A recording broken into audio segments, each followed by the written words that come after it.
Kei ngā ngutu o te makiu te tai hauauru o te motu i tēnei wā, nā te maha o ngā take, kua pūrero ake i taua takiwara hei tara whetawhetatanga mā te ngutu tāngata. Nā, i kōrero māua ko Irena Smith, kai reporta tōranga pū i muatata ake nei, kia tahuri ake tātou.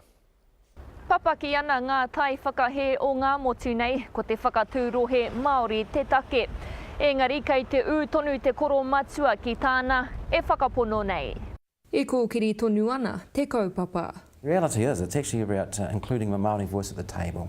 There's no extra votes. Nō te wiki nei I mana te pitihana a te hunga whakahe, kia tū tētahi pōtitanga ārohe mo te whakatū tūru Māori. The petition has been ratified by the council. It now goes out in April. 24th, people will receive their documents to take the vote on a binding poll. He oi hei tāna nā wai I he kātahi ka he ke atu. Nā runga I te ture kā wanatanga mo te whakatū tūru Māori. When a council decides to resolve to have a Māori ward representative, only that decision goes to petition and a binding poll on us. Any other ward we decide to create doesn't. That is so separatist. In fact, I have to say, racist.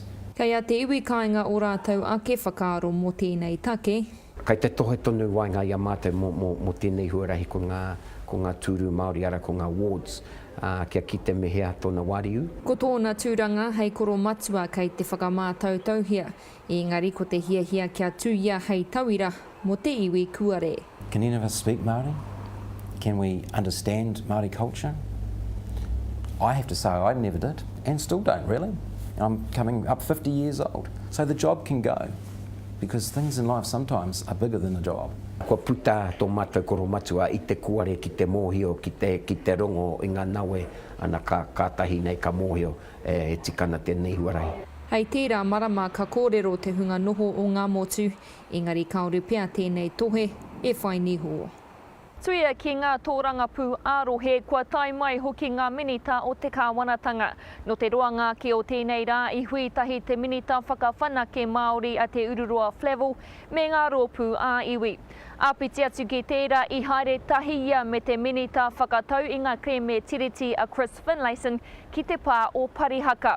Te āhua nei kei te tino hiahia ia ki te whakatau I tā rātou kreme. Hei a popo ka tai mai te Premier a John Key mo te whakahokinga atu o ngā taonga ngā whakairo o Motunui ki ngā uri o tēnei rohe. O tira kei te ngunguru ngā take tōranga pū ki konei ki ngā motu. Tika marika tēnā kōrero nera e tiwi Irena Smith tērā I te rohe o ngā motu.